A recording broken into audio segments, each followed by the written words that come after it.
Thomas, what do you think about the new music? Eric, eager. How did that come about? That is awesome. Yeah, I got a buddy, Matthew Collar, who covers the Vikings he used to cover them for the ESPN station. Now he does his own thing on his own Substack, Purple Insider. If you're interested at all in all things purple, he made that for me, which is always great because when it comes to podcasts and things like that, you have copyright issues and all of that noise. But when your friend does it for you, of course, you can own it there. So for those of you that are new to the show, this is episode 46 of the Sumer Sports Show. I'm Eric Eager, one of the VPs at Sumer Sports. I'm joined by the CEO of Sumer Sports, Thomas Dimitrov. Thomas, I'm back from Atlanta. I think I have some Georgia-related allergies. I'm fighting through it, though. I can't wait because, look, we tonight are talking about a tough guy position, right? We're talking about offensive line, and by golly, if I can't tough it out for that, I'm really not made for this because that position requires everything in the way of intestinal fortitude. So Thomas, how's it going? There we go. A little bit of technological issue. Are we back, Thomas? We are back. It was like Twilight Zone for you. You were digging in and then you were gone. Okay, am I back now though? You're back. Okay. How are we doing on this offensive line night, Thomas?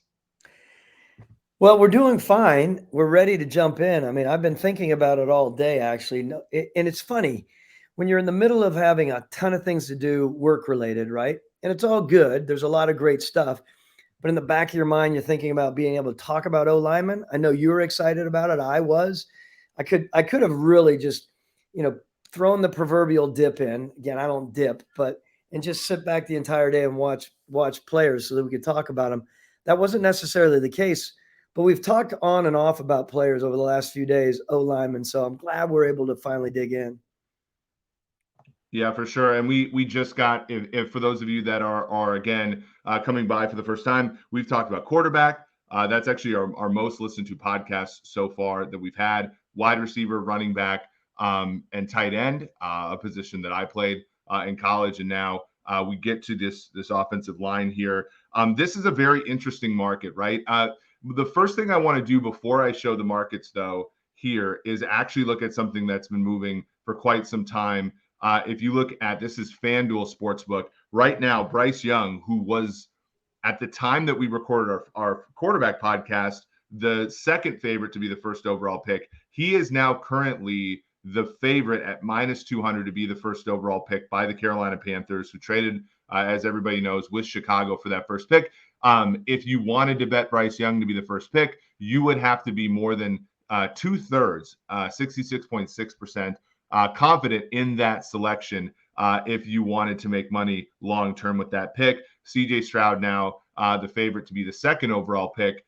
That takes us now to, Thomas, the offensive line market. And these five guys that we're going to talk about today, right now, per FanDuel, Peter Skoronski, the Northwestern tackle, he is a slight favorite at -115.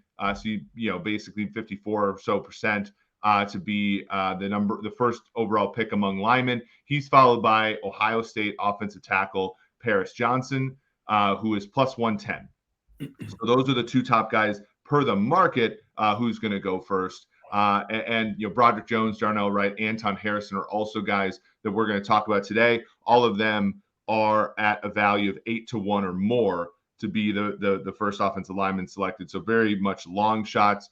Just per our friend Benjamin Robinson at Grinding the Mocks. Oh, this is the wrong one. So per Benjamin Robinson at Grinding the Mocks, you have kind of the picks 8 through 10. Actually, this is this is where the market was earlier today on the quarterback position, which had Stroud and Young equal. So that just shows sort of like where this has gone in just a day, right? So I'm prepping for the show. This was one of the offensive line ones, or sorry, the quarterback ones for early in the day. So it just shows like over the last few hours, Young has become an overwhelming favorite. Thomas, when you look at this group, Skoronski, Johnson, top two guys, does that jive with what you're sort of seeing as far as when you're watching film? Yes. I mean, Skoronski obviously has a lot of positives to him. My only concern, and I don't want to jump into negatives, right? I'm a very positive grader and evaluator. I want to talk about the positives first. Obviously, Skoronski has a lot of positives, right? He gets off fast. He has the ability, the awareness to do what he needs to do in line as a run blocker, of course.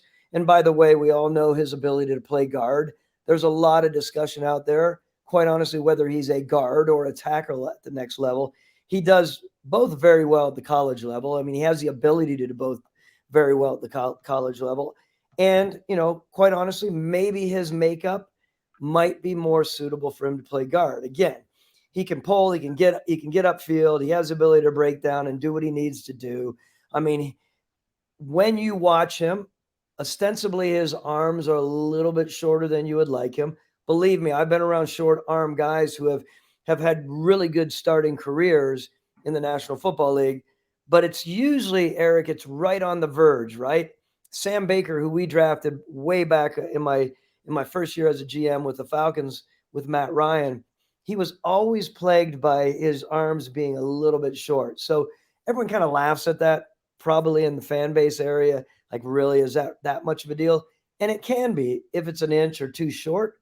There's no question it can be. And if the players aren't adept, fast and explosive with their hands, and adept at just stinging someone in the chest, and they're not utilizing them properly, well, then those shorter arms are even worse, right? So anyway, I like Skoronski a lot.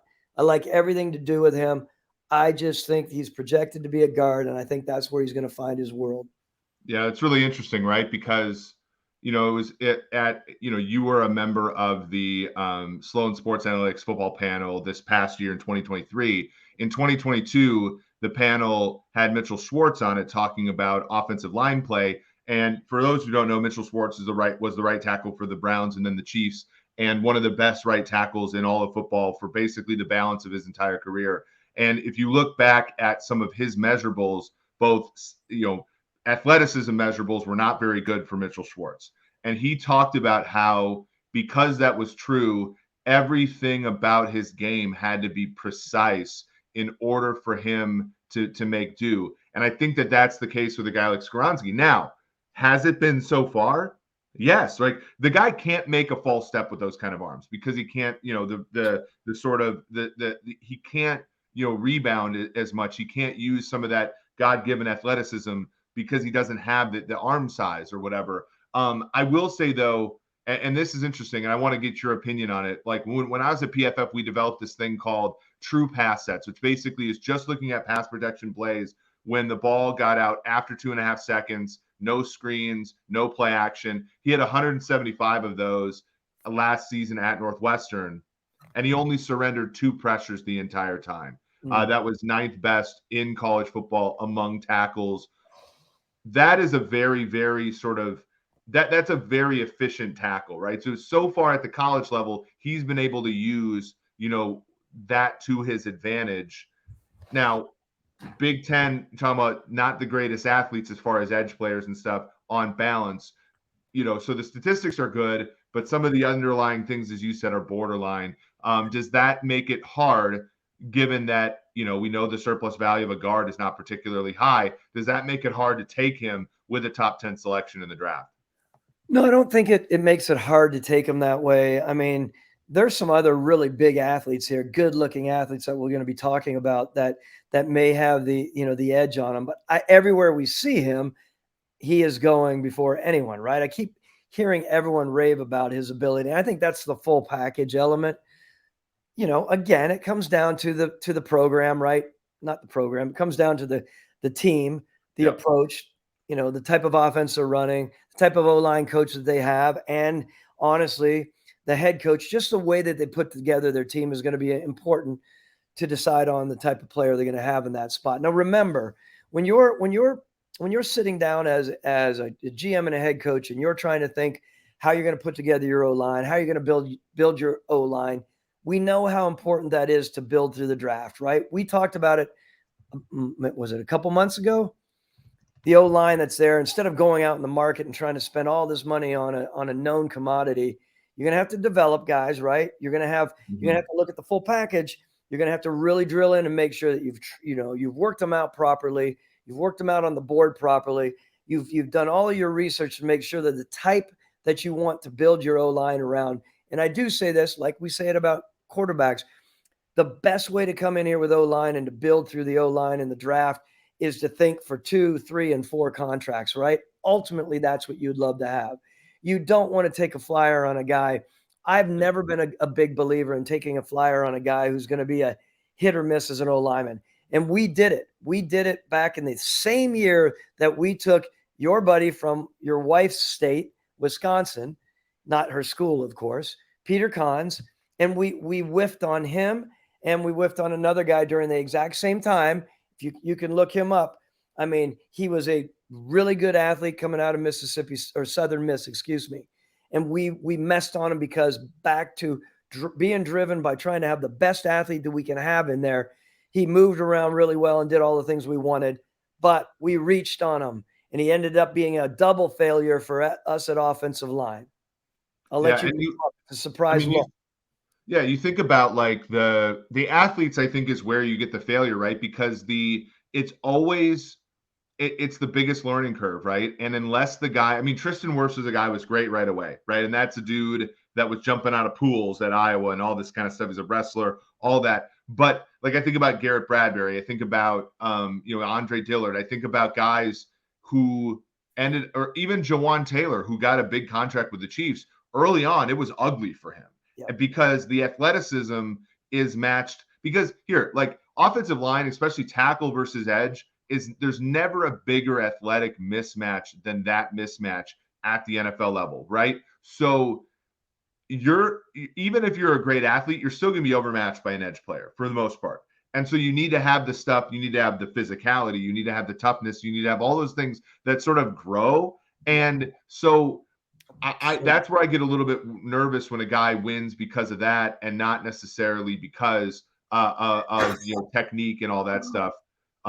Thomas, that lamp, by the way, that was pretty. That was a tenuous situation. That was like a tackle, trying to win in the NFL with athleticism in the first 2 years. You know what I'm trying to do? I actually broke the lamp. Everyone, not good.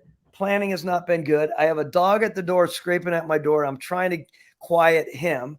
This lamp falls, and I realize that my block is not plugged into the wall, and it says it's going to die. Everyone, please forgive me. This is not this. I have Thomas will get up. I'll do some stand up here for 5 minutes while Thomas gets up and takes care of it. Bear with me. 30 seconds. Bear with us for a sec. So I think when we look at this one, we look at it and say, you have a 32 and 1/4 inch arm. That is a really tough place to win in the NFL. And not saying that you can't win with it, but it is a very tough situation in terms of, do you have any outs to sort of overcome the issues associated with the fact that you are, athletically disadvantaged when you are playing against edge players in the NFL, some of the best athletes that will ever grace an athletic situation, right? So Skoronski is, by the way, as we talked about before, he is the favorite to be the first offensive lineman taken. However, that doesn't necessarily mean he should be, or it's a good gamble, because again, if he turns into a guard, we know that guards on average, the Joe Toonies of the world, they're paid $16 million up to $18 million. That's only $10 million of surplus value versus tackles when they're at the top of the market. That's $25 million. So again, you have to think in bets when it comes to offensive line play there. This is thinking in bets. I'm going to go to your home state of Ohio. I'm going to go with Paris Johnson Jr. here. Mhm. I drew these graphs for you. I didn't make them for the show because I don't like the way they look. But we saw with Skoronski on the left side of the distribution as far as his arm length. Paris Johnson's on the right side. He had 36.13 length arms, 6'6", 313. He played for Ohio State. You know, when he had 165 true pass sets. So again, pass protection plays were no help, no play action, none of that. He gave up 8 pressures, which is 157th in college football. So you have a guy not as productive or efficient in college as Skoronski, but obviously with the size and just the way he moves, you look at him at the combine and pro day, a very, very flashy athlete here. Flashy athlete, an athlete that everyone thinks that they can continue to build with, of course, moving around, sliding easily, of course, long arms, as you mentioned. I mean, again, everyone's looking for that guy that they truly believe that they can build with for contract after contract. I The interesting thing about him is I really want to see how it plays out with him. Where is he right now projected to go? I mean, he's in that early teens, right? Yep. 12, 13, 14, 15. But I'm curious to see what team is going to be hot on him right now. If Skoronski goes earlier, who's the next team jumping in? They Yeah. jumping in on him, or they jumping in on Broderick Jones? Yeah, and that's really interesting because when you think about the way in which the draft works, right? So Jim Nagy, who runs the Senior Bowl, tweeted out today that he's like, "You guys are all too wide receiver crazy. I only see 1 or 2 guys going in the first round, and when that happens, obviously there's going to be a run on players in the trenches, and players in the trenches, generally speaking, are high. I mean, last year it was like the first 10 picks were all offensive and defensive line, with the exception of a corner." I do think that these guys, Joe, I think you're looking as early as 8 for the first offensive lineman. And then, I think with Johnson or Broderick Jones, you're looking, or Darnell Wright or one of these other guys, you're looking at maybe at like 12 or so. It really also depends upon the quarterbacks. And I think, there's some steam in the marketplace that we're not going to see your favorite prospect, Anthony Richardson, go at 3 or 4. We might see him slide a little bit, in which case that might be a place where we could see a offensive lineman. I think it's 8 to 12 is where you're going to see these two gentlemen go. And that's an interesting placement, I think. Yeah, I just if there's that run on pass rushers that we think that's going to happen, along with the quarterbacks, maybe pushes them a little bit further. I mean, there's a couple corners that we feel are going to be popping in there, maybe 2, maybe 3. You never know. I agree with Jim Nagy. I'm not real bullish on the receivers, not to get off on another position, but I really do believe that quarterback. I believe that corner. I believe, again, the O lineman will wait just a little bit because I think there's going to be some really solid rushers in that mix at the beginning Mm-hmm. of the drafts up in the top 10. So I'm going to be interested to see how it all plays out there on the offensive line side, because Yeah. there's some other offensive linemen we won't get to today, as Jim has alluded to, that are solid. How high they go, that's always tough, right? When you're in that 20 to 25 to 30 range, you're a lot more comfortable as a general manager pulling someone off the board, and you're thinking, okay, let's continue to grow with them. When you start pulling an O lineman in the top 10, 8 to 12 to 15, there's a lot more pressure on you, man. You are so much more in a spot where you're thinking, I know my owner is going to be breathing down my neck on this one. Well, and I wanted to bring up this example because I think we've seen 2 guys taken kind of in that top 5 range that ended up being like, the first one was Tony Mandarich in 1989, where he was just an absolute like physical athletic freak, and it just doesn't work for him right away. And then there was another one, and this is more recent, is Robert Gallery, who ran a 4.9. Like, he was the first offensive lineman we saw run a 4.9 in like the modern era, right? And like, he had all this stuff, and he eventually was a starting caliber guard for the Raiders, but no one cared because he was like the 2nd or 3rd pick in the draft. And to your point about that, like, let's turn the clock back to you.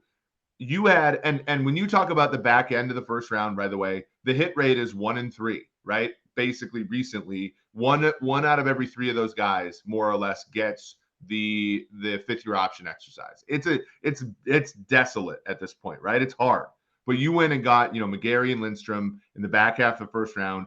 And I think the saddest part, of course, is that when you were the general manager, they weren't playing well, right? Because of all the stuff you talk about with offensive line, where it takes them a while to get going, and you need to be in a good situation. And not to say that your situation was bad in Atlanta, but now, with Arthur there, they're in a situation to take full advantage of the offensive line too, and their athleticism and their maturation. Like, that's another part of this that's interesting, right? As we move on to Darnell Wright, who 6'5", 333 from Tennessee, 33.75-inch arms. Tennessee's produced some good linemen of late. Trey Smith was a 6th round pick for the Chiefs. Won a Super Bowl and a starter in this league for a while. Like, they've done a good job there. Above average arm length. One of the things I find interesting, though, is he only had about 100 true pass sets last year.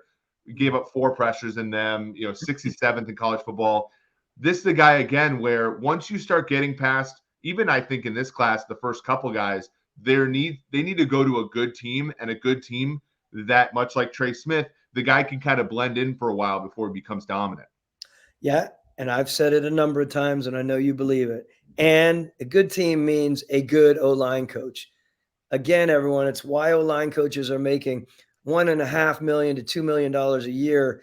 I mean, some of the really good ones. I mean, it's going to be amazing. It is so important to make sure that you have an adept coach there that understands not only the system, but understands being able to really coach these guys, because, again, they don't have the same amount of time to train and practice like they used to years before in the pre-CBA.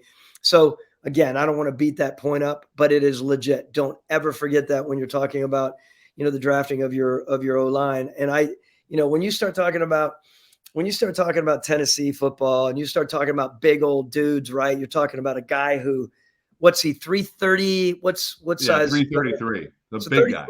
The big guy. But the crazy thing is, I was thinking the other day, there are no 50s out there, right? Or at least I'm not seeing the 50s thrive in the 60s. Mm-hmm. Every once in a while, I felt like there was kind of a growing wave of that. I think that whole, 15 to 30 area is a good area to be in. You can be on the top end or the bottom end. I mean, this guy's a big dude. He obviously, he's a big guy who can occupy, right? We know that as a right tackle. His feet have some limitations, of course. He can get upright a little bit and slide off and slip off blocks. You want him to maintain more, right? That lack of sustain and finish, whether it's in the run game or the ability to mirror, slide and mirror, as we talk about in pass pro, there are limitations with him that way. Now, is he still going? Is he going by 25, do you think? I mean, I think he gets pushed up, right? Like, I think this is, I mean, the hard part is now that we have Lane, so Jawan Taylor went for $20 million to the Chiefs. Lane Johnson is now kind of in that $25 million range, depending upon how you sort of slice it up. Like, I think right tackles are becoming somewhat of a sub-premium position, right? Where if you're happy taking that guy in the back half of the first, like, you can still recoup the value there.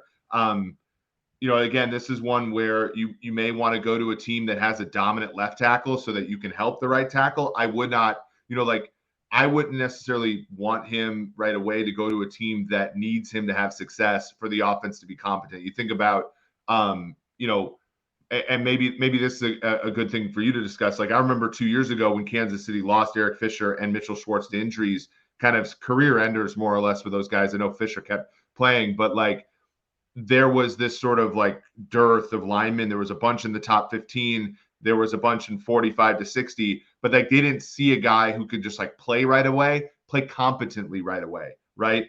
And so they traded their first round pick for Orlando Brown. Orlando Brown wasn't great, but he could at least play average football right away. I wonder if that's, when you think about Darnell Wright, like, what's the likelihood there? There was an interesting thing that happened today. He like DM'd a blogger basically cussing him out for saying he was just a right tackle. I wonder, does that affect anything? Like, is that a maturity issue or whatever? Is that a play right away question that I think is interesting?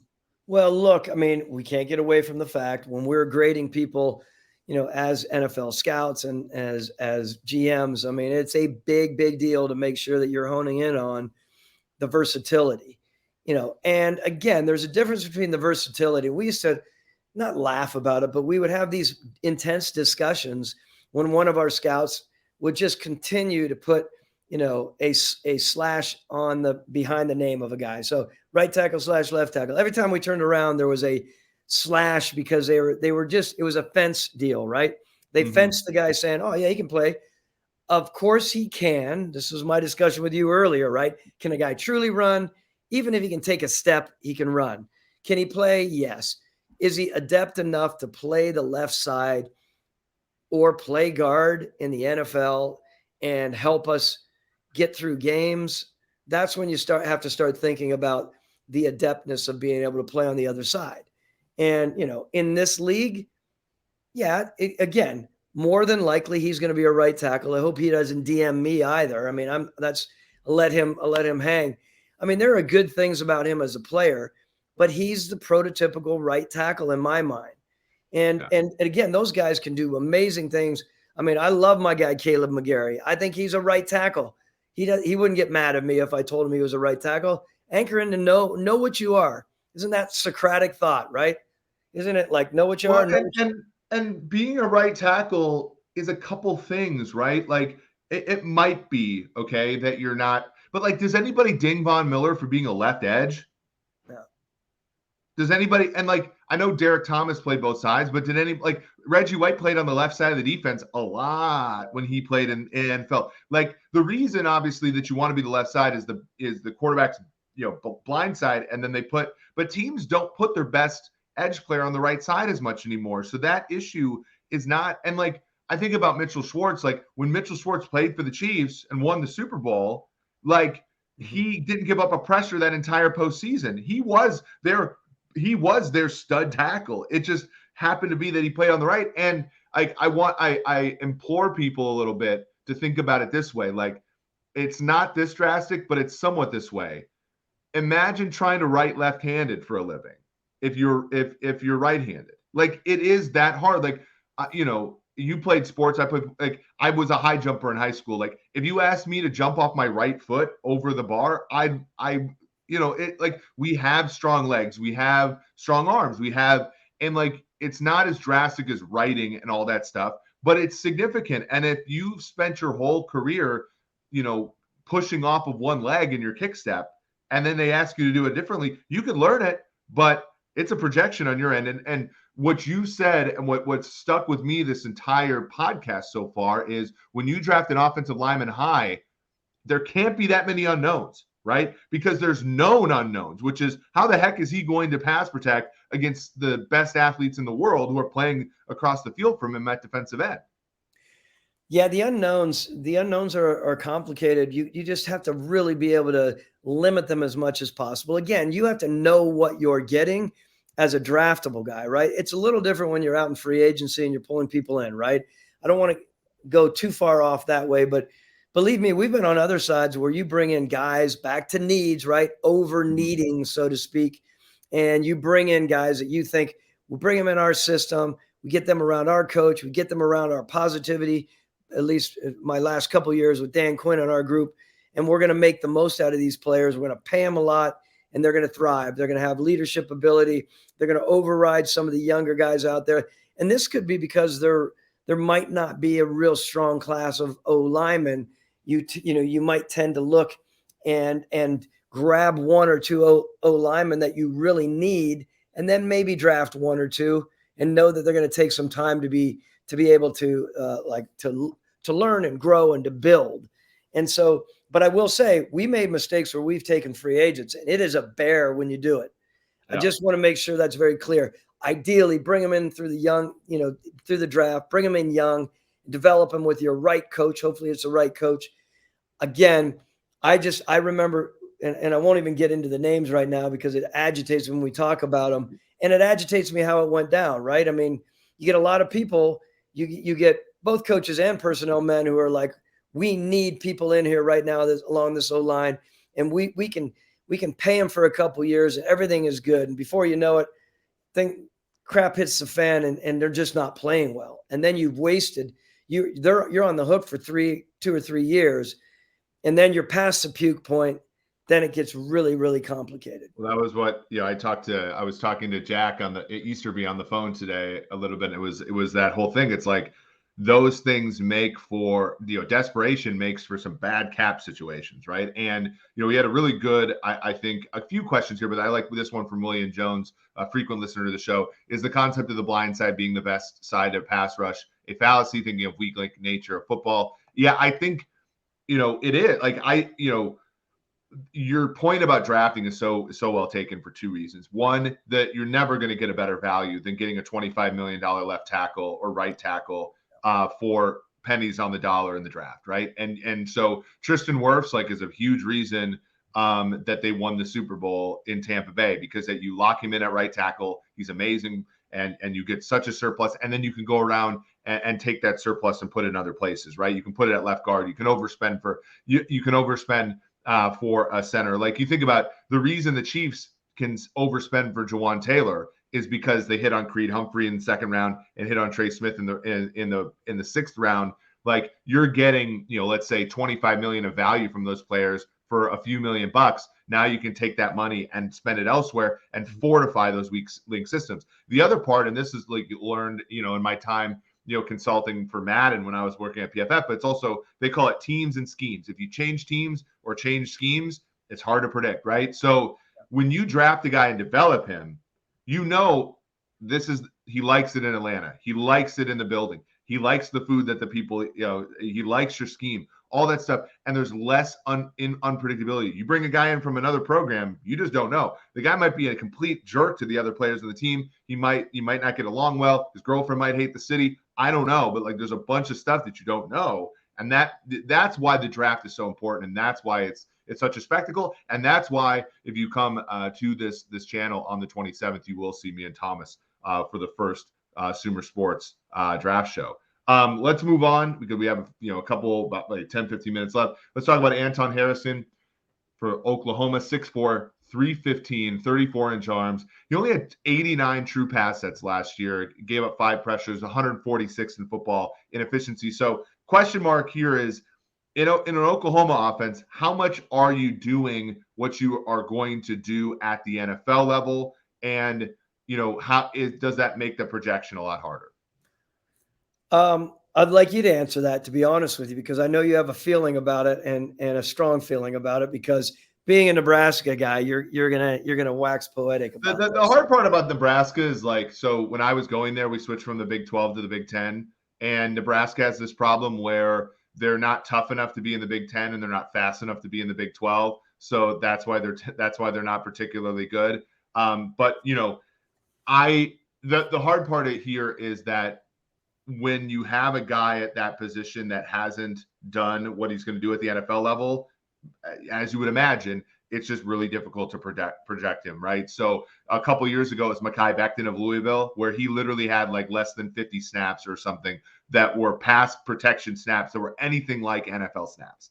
And you're just saying, well, I'm going off of pure athleticism here, and we'll see how it happens. And with Becton, the jury's still out because he's been hurt the whole time. With Anton Harrison, I think that there's still, a lot of questions. He, size-wise, he's there. I think athleticism-wise, he's there. But the question is can he play the position, which is, what you're paying him to do if you draft him that high. And he's young, right? I believe he's quite young. I don't know if you have it there in front of you. I should have known that. I swear that's what I had read and when I was doing some studies on him.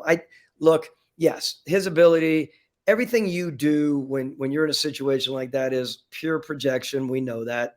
That's not rocket science. You hope, and many times you feel comfortable if you have the right scouts within your group that are working on this position. So I'm not sure if everyone's aware of this.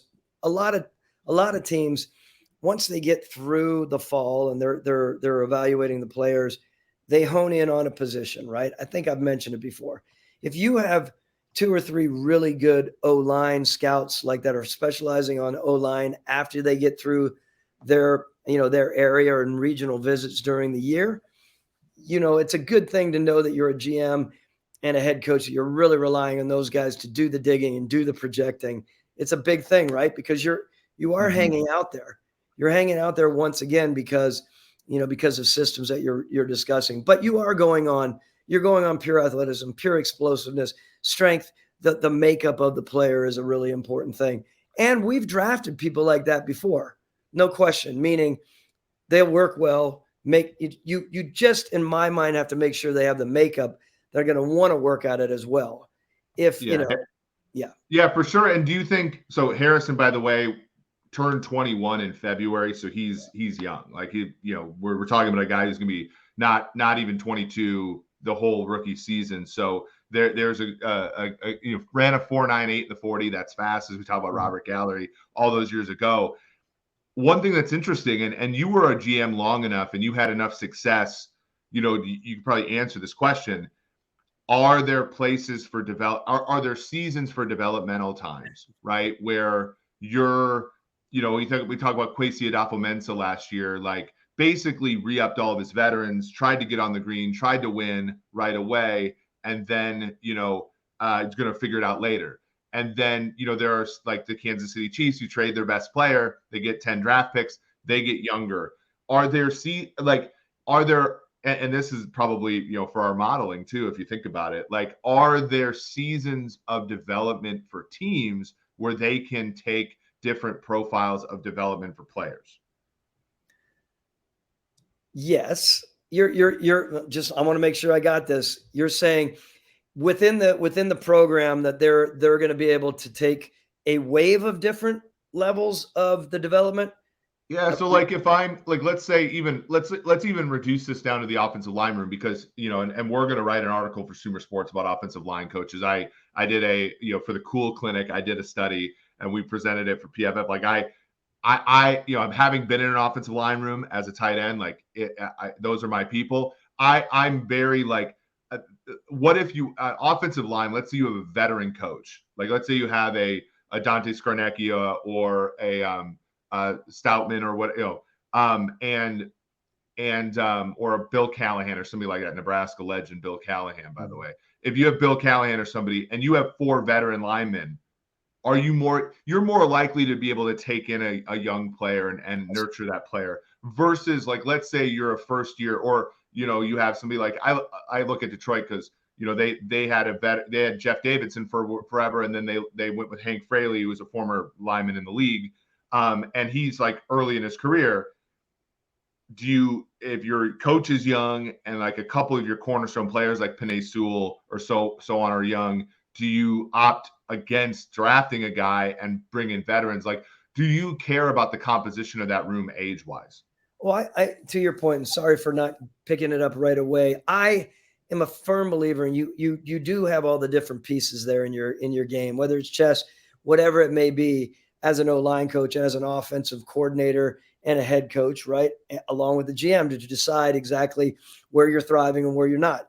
If you have an experienced O-line coach, but you have a number of rookies, of course, you might want to fold in a veteran guy. And quite honestly, that veteran guy could be a little bit long in the tooth. Not really sure what that means. I've used that before, and it's an old-fashioned phrase, but that is something that ends up happening, right? You just have to look at all the different pieces that you have there and decide if you do have a number of older guys along the line. It's pretty darn cool to be able to bring in a young guy and indoctrinate them right away. I feel like a guy like Lindstrom, when he came into Atlanta, he was around some guys that had something to him, right? With Alex Mack being in there and Jake Long, and there were guys throughout there that I thought were really good for him. And I think that's an important thing. So yes, you look at your entire unit, and it's not just O-line, as you said, it's every unit. And you try to get creative with how you can not only have the personality makeup, but at times it's nice to stage where the contracts are coming up, of course. And you just said what I was going to say, which is also like when the contracts come up, because like if they all come up at the same time, then you're going to lose some guys, right? Just you can't sign everybody. And so you need some staggering just, in that way, even though like, and this was, back when I was a sports bettor, like it was offensive line ability mattered about the same as offensive line continuity, right? And so, when I looked at your line, in Atlanta, and I don't want to besmirch this player at all, but like Chris Chester, like never graded well for us. He was always kind of the fifth best guy in your line, but he played on your team for a bunch of years in a row. And you're like, okay, well, this guy is clearly not affecting your offense negatively. But he's there, and the continuity matters, right? And so Yeah. there's a part of that too, where that's a huge part of like being, being a functional offensive line. It's not all the guys can be top end players because you got to pay them all that. Well, look, it's funny when he was coming up to retire, it was a little bit of a sore spot for us. We were wondering whether he was going to retire or not. We knew that it was time for him to retire, but you're never really ready because you're like, gosh, he had so much experience. He got along with the guys really well. He had his own leadership element to him. He was at the tail end of it all, of course, but he probably could have continued to play, and it might have been a little bit of a load off of our mind, and then we wouldn't have gone in and tried to press some of the the need that we had in some of the free agent signings we had, because we were looking for someone drastically to replace. But no, Chris had his place for us for sure, right? There are guys that do have that. They could be the fourth. Not every player on every team.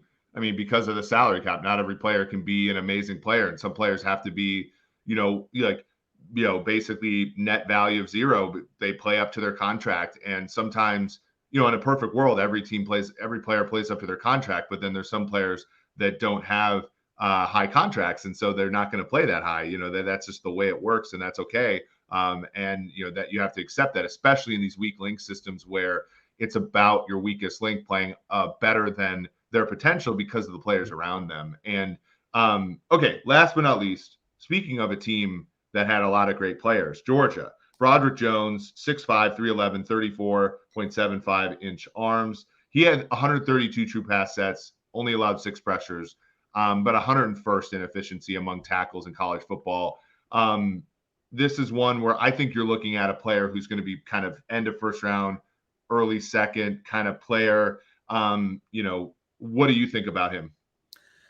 I was projecting him a little bit higher than that, to be honest with you. And that's why I think I was getting texts from some of the Georgia faithful who are wondering why you were beating him up as much as you were. Where are we have him at what? What'd you say? Well, so I mean, and good, like he's 8-1 to be the first offensive lineman taken. I could be way off base here. I know I wanted to look at grinding the mocks to see like kind of where his expected position is. Maybe I'm a little bit low on him. 8-1 to be the first offensive lineman taken. That's not particularly bad. That's a 11% odds. So maybe you're right. Maybe he's more, what would you say, late teens, early 20s? Yeah, that's what I was thinking he might be. I mean, again, I mean, there's an athlete there, right? There's a guy who can, of course, his ability to slide, his ability when he gets out and he's pulling and doing stuff downfield. It's fun to watch, I think, personally. And I see him more as that type of person, continue to grow. I don't know his age as well. I mean, he's one. Do you have it right in front of you there? Because, I was going to look it up, but I'll let you're much better at doing that on the fly. He's 21. He's going to be 22, like right after the draft, which again, that's reasonable. He's not old. He's not young necessarily, but that's a good age, of course, for linemen. It's a good age. Look, when you talk about coming out of programs like this, and this isn't me being a somewhat of a homer here. I mean, what was that last thing you brought up there? So Beat Gamer 99 says he's seen mocks that have him go in the 11 to 20 range. So I stand corrected here. I actually was just looking at the rankings at some of the sites that had him 5th offensive lineman. I think that that has a lot to do with his analytics. But your point, a 21-year-old who's 6'5", 311, almost 35-inch arms. People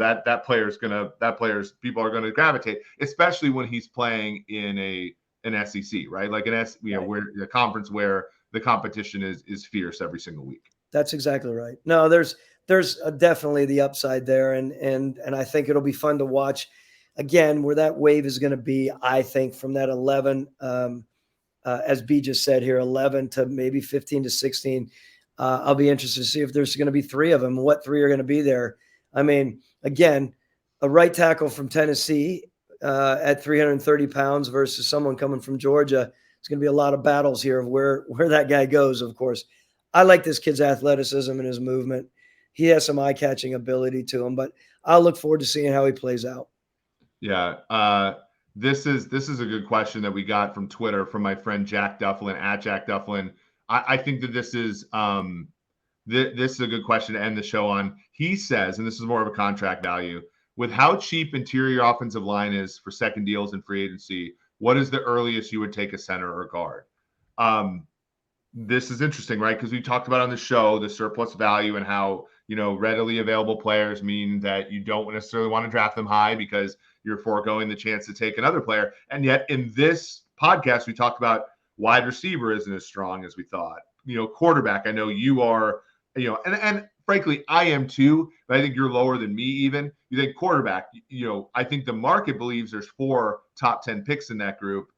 Mm-hmm. I think a lot of GMs would disagree with the market there. Peter King wrote in his article, by the way, fantastic article every week, that people believe there's only 15 to 17 first rounders in this draft. I joke about that because that's what they say every year. But again, that's another one. And so with that in tow, like you've obviously taken a guard high before, not super high, but in the first round. Where do you think that drop off starts to go when you can start taking guards and centers? Well, look, there was a while there where we believed, let's wait till free agency and let's pull people off, right? And let's pay them. Those numbers started going up higher, and we started realizing not only that is we would spend for the interior line, because Matt Ryan, I'll use him as an example, he would just get flooded from the inside, and there were times that it would drive us nuts because he was a really good quarterback. But if we were off in a game where they were just rushing the hell out of us up the middle and our interior people getting waylaid, that was a tough thing for us. So we started changing our opinion. Let's get them the way we need to get them. And look, remember everyone, we went out after Alex Mack. To me, that was one of the best free agent moves we had during our regime. It was such an important part. We went after Lindstrom, of course, in a draft. Of course, we drafted a tackle in Jake Long, but Lindstrom was a really important acquisition for us. I will say this. You start getting to the very best at their position or the top 10, 12, 15 in a draft. I'm not worried about taking a center or a guard in, anything from that 8 up to 15. I am not concerned. You start getting higher than that. Of course, that's complicated. Ideally, it's more in that 10 to 15 range for me. But if you find someone that's going to be a difference maker, Dallas did it for when they were rolling with their O-line, man, they were popping people. And I was thinking these, with regard to really good O-linemen, wherever they ended up slotting, like that's a really big, important thing, of course. Yeah. You're referring to Quentin Nelson, of course, when he was taken 6th. Like that was a very interesting thing, right? A very telling team building sort of outcome, right? Where you get the Jets to trade you 3 second-round picks to move from 3 to 6, which is great. And then, your quarterback, Andrew Luck, is coming off of an injury, so you want to protect his interior, to your point. Then Andrew Luck gets hurt, and now you're like, where did all the premium position players go? And that, it hasn't really worked, although Nelson has been a Hall of Fame caliber player. So it's just, the luck of the draw sometimes there. I'm sure if Andrew Luck is still on that team, I think we think about the Nelson pick a little bit differently. But to your point, it's really hard to go much higher than, in my opinion, probably 15 or so. But I understand what you're saying. The reason also why it's hard to go any higher than 15 is because that 5th-year option ends up being more expensive for some of these non-premium position players than it would be for, it's one of the reasons you saw Josh Jacobs, who has been a pretty good Raider, didn't even get his 5th-year option picked up because it's just like it's mismatched with the market in that 5th-year option role, especially when they have success as a rookie, it becomes more expensive. But it's an interesting question, a good one for Jack, who wrote a really good article this week on 24/7 Sports. So it's been fun. I love talking offensive line. I love just hanging out with you, Thomas. So this is always a highlight. I know it's been a long day at work. I think both of us are probably going to fall asleep in record time after this show. But this has been great. For all of you that have shown up both on, YouTube, now that we're on Twitch, obviously Twitter, and the podcast. We really appreciate it. Hit the like button, hit the subscribe button, give us a review, ask us a question, 5-star review with a question. We'll read that on one of the next shows. We're going to go with defensive line on Wednesday. But again, as I briefly said this, in 17 days, we were going to have our draft show. We're going to start a half hour before the draft. We're going to go all the way till the end of the first round. It'll be myself, it'll be Thomas, a bunch of other people helping out as a part of Sumer Sports as well. We're really excited for that, and just great things to come. We really appreciate your patience today. I know we started off a little bit late, but we really do appreciate you coming in and supporting the show. Do us a favor, tell one additional person about the show so we can continue to grow this audience. And you can say when we become big that you were there first. So for Thomas Dimitrov, this has been Eric Eager. This has been episode 46 of the Sumer Sports Show.